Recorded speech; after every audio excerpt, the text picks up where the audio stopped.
Everything you are or ever will be is up to you. You are the master of your own fate, the architect of your own destiny. You are self-made, completely responsible for the quality of your life and for your results. The principle of self-development is one of the vital keys to the psychology of success. Self-development requires self-discipline, hard work, and persistence. It builds character, ability, and self-esteem. The more you work on yourself, the more you like and respect and believe in yourself. The more self-confidence you have, the greater the feeling of personal fulfillment you experience. Men and women who accomplish great things with their lives are not necessarily better or smarter or more gifted than others. They are usually just individuals who have made the efforts necessary to develop their potentials to a greater degree than the ordinary.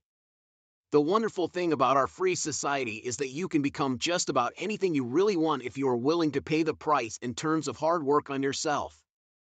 There's no limit to how far you can go except for the limits you place on yourself. I once read a quote from Abraham Lincoln that had a profound effect on my life. It was written in his diary as a young man in Springfield. It said, "I will study and prepare myself, and someday my chance will come." If you study and prepare yourself, your chance will come too. You will meet people unexpectedly who will enable you to utilize your knowledge.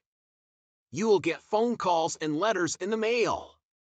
You will come across articles and advertisements that lead you to use your skills and abilities. One of the most important of the mental laws is the law of correspondence, which says, "As within, so without."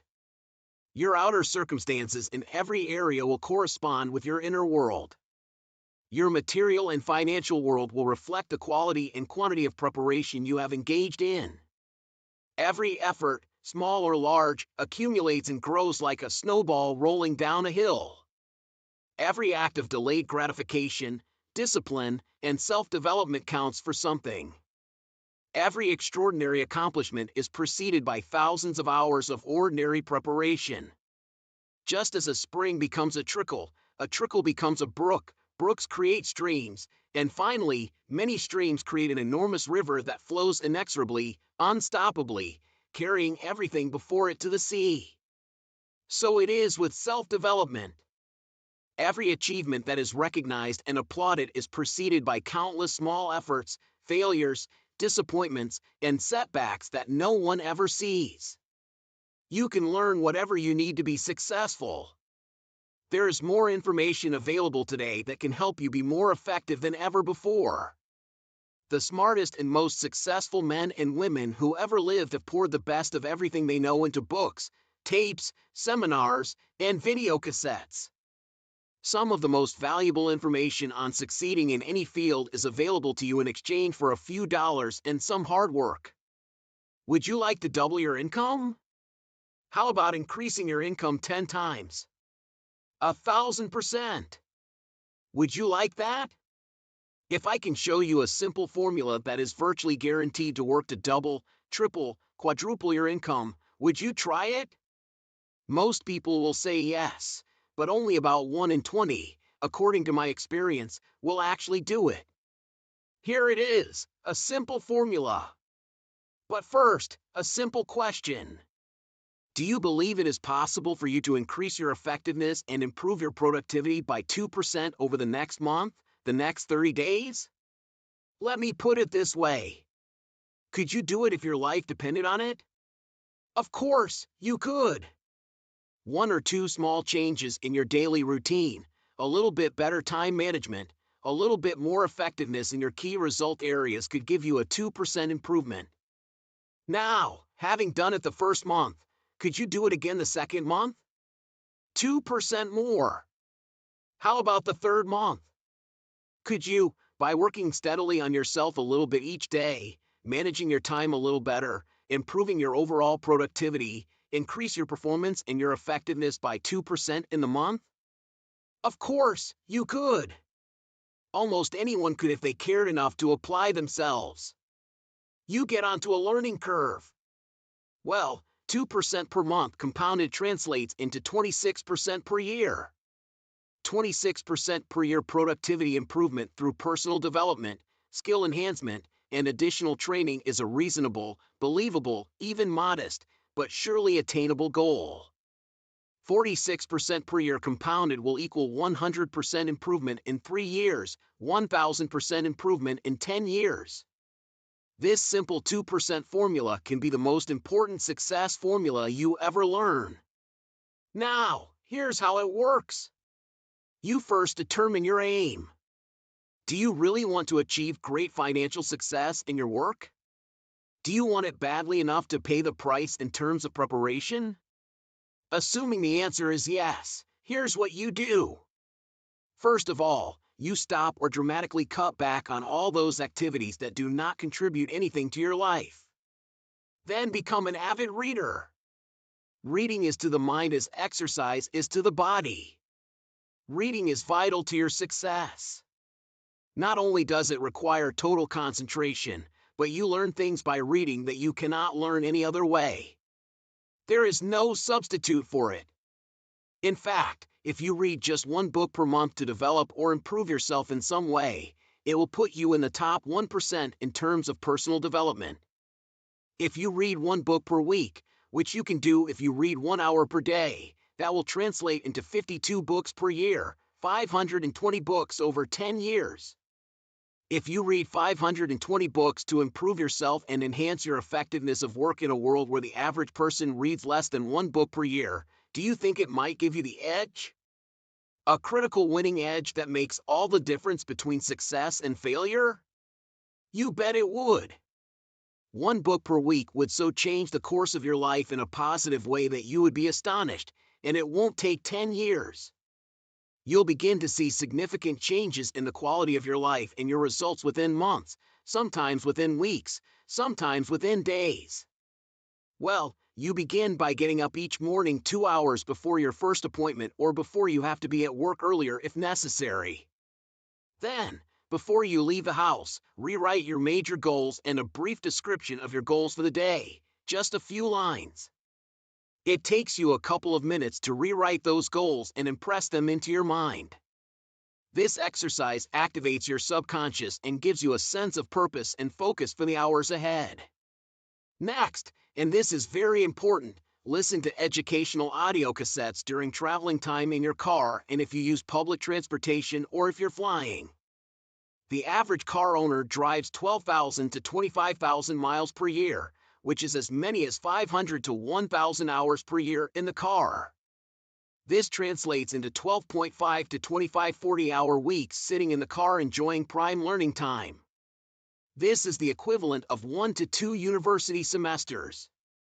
You can become one of the best educated, most highly motivated, well-informed people of our society simply by listening to audio cassettes in your car. If you're not listening to audio cassettes in your car continually, you're missing hundreds of hours of prime learning time, and every hour you miss is going to cost you in lost earnings and diminished potential. The third leg of the triangle of self-development, the first two being reading and listening to audio cassettes, is courses and seminars put on by people who have achieved success in the subjects they're talking about, and this is important.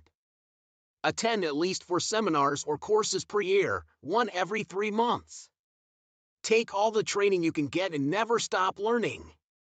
If your company supplies you with training opportunities, take every single one of them, and if your company does not, remember you are totally 100% responsible for your ongoing education.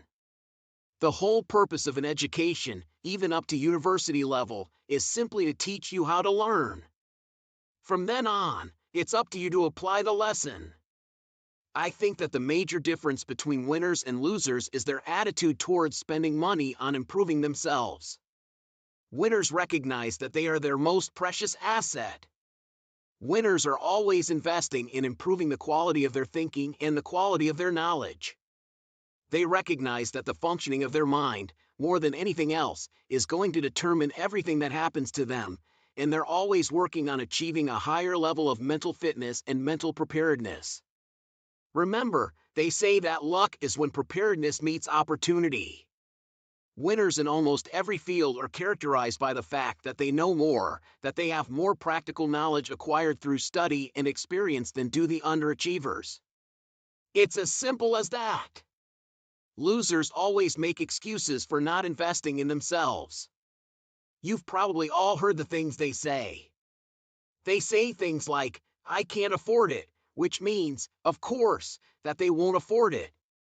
They usually have money for clothes, money for socializing, money for liquor, and money for travel, but they don't have money to invest in their minds. They say, "I don't have the time," which means, of course, that they won't make the time to invest in themselves. And the worst of all, they say, "I don't need it because I know all that stuff already." Most losers fall into the category of what they call the unconscious incompetent. This is the person who does not know and does not know that he does not know. The truly hopeless case. People with limited education are aware of how little they know relative to how much there is to learn, so they're continually seeking new information. But university graduates often think they've learned everything there is to know, and they stop reading when they leave campus. The bottom line of the losing mentality is that the loser does not believe in himself or herself. The loser doesn't believe that any efforts in self-development would change anything, so they don't even try. Remember, a person who does not read is no better than a person who cannot read. A person who does not work on himself or herself is no better than a person who cannot. Ignorance is one of the greatest enemies of mankind, and today in our wide-open society, ignorance is self-inflicted and inexcusable. Here are 7 final thoughts on personal development. Number 1. Begin right now today to become a perpetual learning machine. Read, study, listen to tapes, take courses continually. 1 hour per day of study in any subject will make you an authority in 3 years, a national expert in 5, and an international authority in 7. Number 2. Remain teachable, remain open, interested, and curious. In all your life, you will never learn all there is to know about even one subject, even about yourself, for instance. Number 3. If you want to be successful, study success. Become an expert on success. Learn proven success methods from others so you don't have to reinvent the wheel. Number 4. Get around other successful people. Fly with eagles, don't scratch with turkeys. Learn from them. Ask their advice on what to do, what to read, what courses to take, what tapes to listen to, and be willing to help others with advice on success as you learn it. Number 5. The human being is an organism, and if you're not growing with the input of new information and ideas, you're stagnating.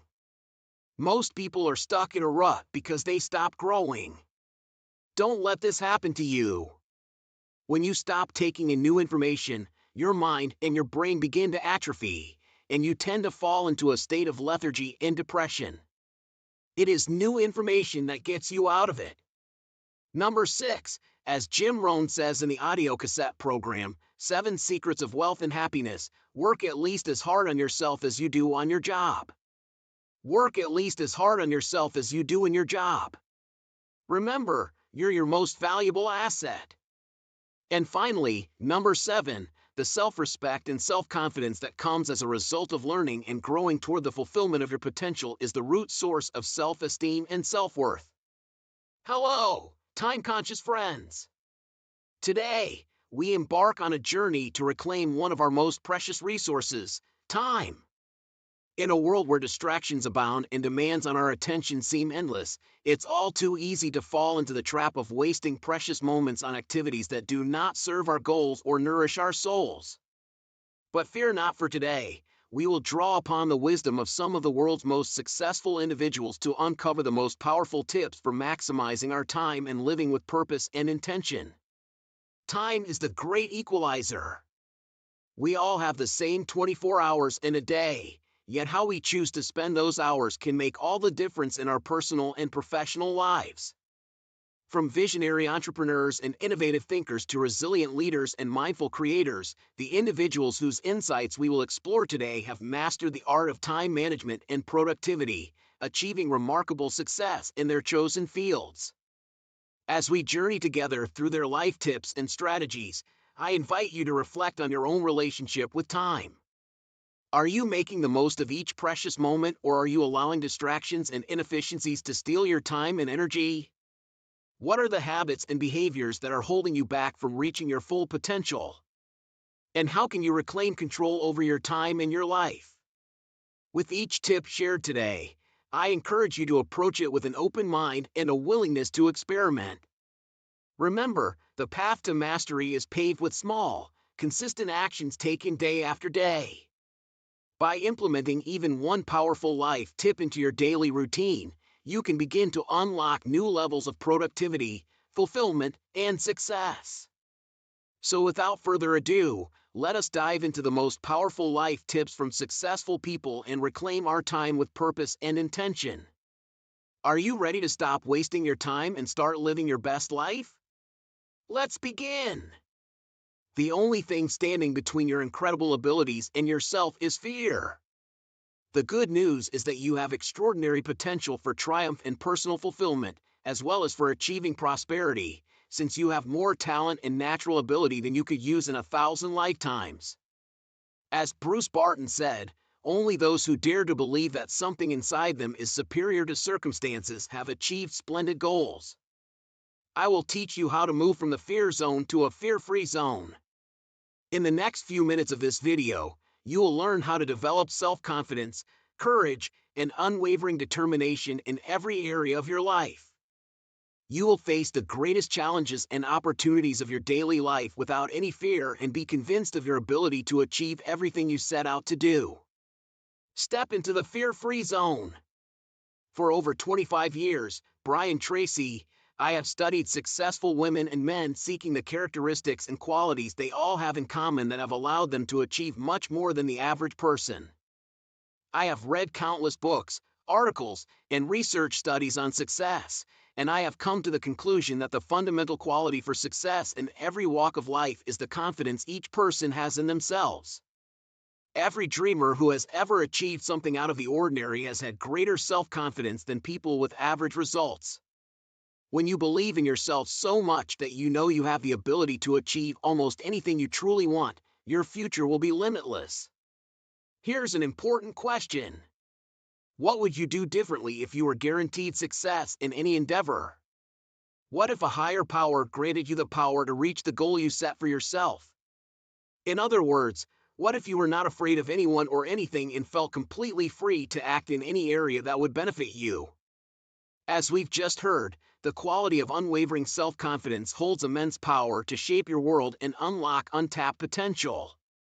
Yet, for many, cultivating this trait is no easy feat indeed. Self-confidence is a rare commodity in today's world, with many individuals grappling with feelings of doubt, insecurity, and fear. As psychologist Abraham Maslow astutely observed, the history of humanity is replete with instances of individuals undervaluing themselves and succumbing to the limitations imposed by their own self-doubt.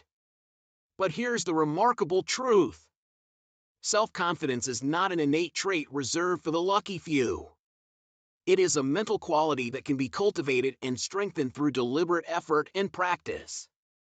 While it's true that everyone possesses varying levels of self-confidence, the key lies in harnessing that potential, systematically enhancing it over time. The journey towards greater self-confidence begins with a willingness to confront and overcome the fears and insecurities that hold us back. As I often say, everything we do is driven by either fear or desire. And fear, particularly fear of the unknown, remains one of the greatest obstacles to cultivating unwavering self-confidence. But fear not, for the path to self-confidence is within your reach.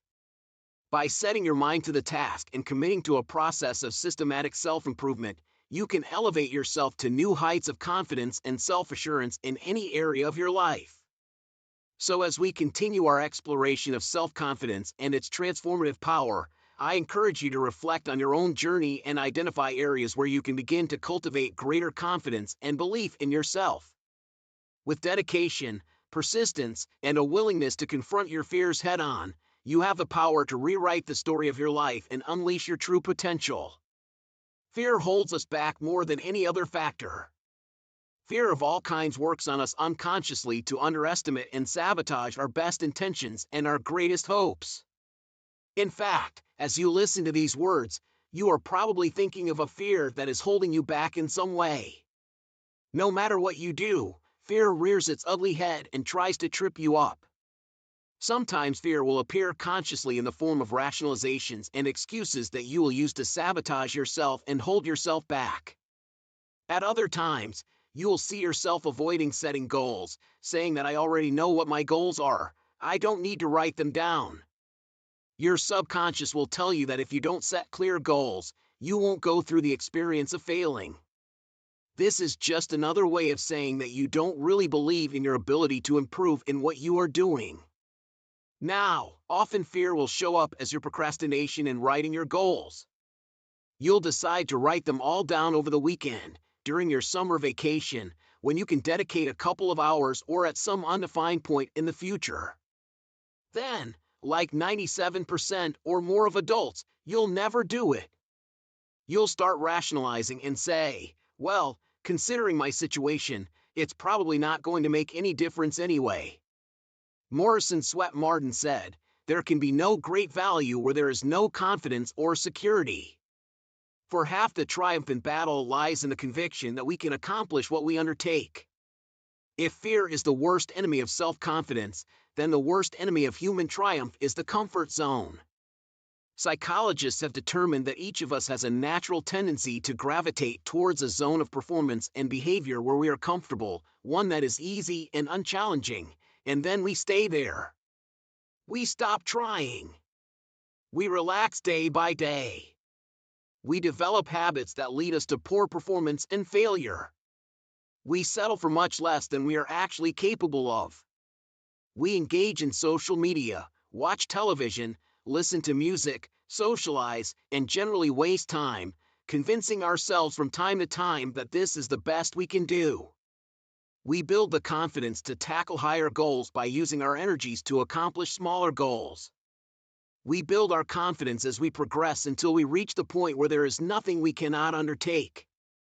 Indeed, the habit of setting and achieving higher goals is absolutely indispensable for the development of higher levels of confidence and personal effort. Only you can truly believe in yourself when you undoubtedly know that you have the ability to do what you set out to do. True self-confidence does not come from having good wishes or positive hopes or positive thoughts, but from being positive based on the fact that you have proven to yourself time and time again that you have what it takes to go from wherever you are to wherever you want to go. Self-confidence is a state of mind. It is an attitude, and as such, it is more important than facts. However, it must be based on facts to be the kind of self-confidence you can rely on in a decisive moment. Your job is to do whatever it takes to convince yourself in your heart that you are completely unstoppable in achieving what you set out to do. William James said, compared to what we should be, we are only half awake.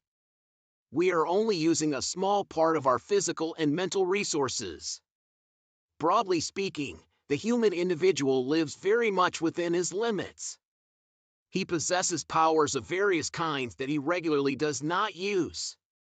The founder of Success magazine, Orson Swett Martin, stated, there are powers within you that, if you could discover and use, would make you everything you ever dreamed or imagined you would be. In a 5-year study on leaders presented in his book, Leaders, Warren Bennis found that each of them consciously avoids the comfort zone by continuously setting higher goals. They never allow themselves to become complacent. They live broadly, always striving to be and do more, to develop strong confidence. You need to see yourself and think of yourself as a leader and do what leaders do.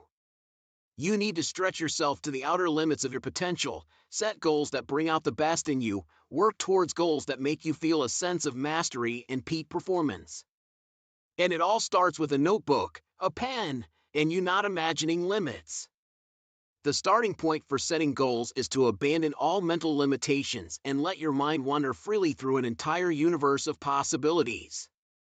Your primary task initially is to allow yourself to dream big and determine exactly what you want to get out of life in every area and dimension. Decide what is right before deciding what is possible. Imagine that you can be, have, or do literally everything you actually want, as long as you know exactly what it is. First, make your dream list. Imagine for a moment that you have no limitations of time, money, knowledge, contacts, experience, or education. Imagine that any goal you write down is possible for you. Remember that any goal you can define clearly and crystallize on paper is possible, as long as you desire it for long enough and with enough intensity. And if you're willing to make the efforts and sacrifices necessary, there are no unrealistic goals, only unrealistic timelines. The act of writing down your goals sets the entire universe in motion in your favor and activates all mental laws to assist you.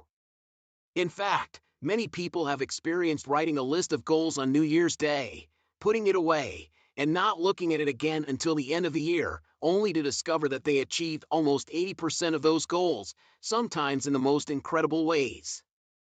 The act of writing down big and challenging goals makes three things happen. First, your self-concept improves and your confidence immediately increases.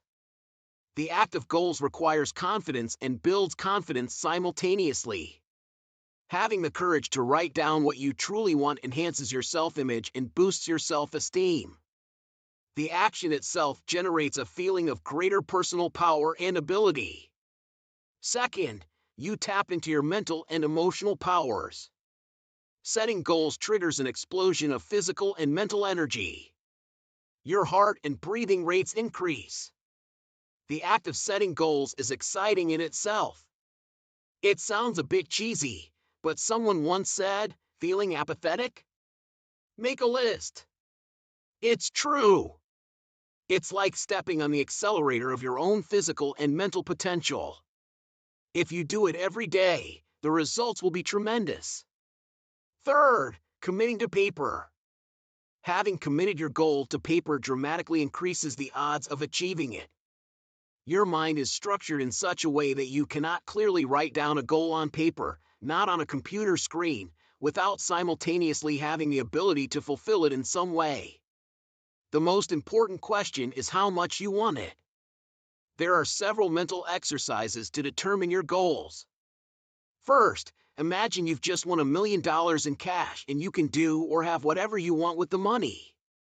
What is the first thing you would do? Where would you go? What changes would you make in your life if you had absolute financial freedom? What would you do differently from what you're doing now? Second, describe your ideal lifestyle. Imagine you could live your ideal of the perfect life. Where in the country would you choose to live? What kind of company would you want to work for or start and run on your own? What kind of house and car would you want? How would you like to spend your time in your life? What kind of relationships would you want? Third, ask yourself what you would do if you knew today that you only had 6 months left to live. If you had no limitations, how would you spend these last 6 months? It's another way of asking what's really important to you. Who would you like to spend time with? What would you like to accomplish? What would you like to leave behind? In other words, what do you really value? What are the things that truly give meaning and purpose to your life? Fourth, make a list of your concerns and problems and write down a goal that is the perfect solution to each of those difficulties. If money is a concern, write down a goal that clearly defines how much you want to earn, how much you want to save, and what you want to achieve financially in the next 3 to 5 years. Fifth, think about your family and relationships. Describe the perfect situation among the important people in your life and set a series of goals to achieve that situation. Sixth, assess your health. Describe what perfect physical and mental health means to you and design your plan to achieve those levels. Seventh, define the type of person you would like to become both personally and professionally. Then, Establish a personal and professional development plan that allows you to learn, grow, and become the person you aspire to be. Remember what I said before, to have something you must first be something. The importance of goals. The reason why goals are so important in building self-confidence is because the act itself of setting a big goal in your life activates all mental laws in your favor. It's as if all the switches are turned on and your engine of achievement and the afterburners of your potential are ignited. Clear goals free you from the law of accident. That is the tendency of things to happen randomly and unpredictably.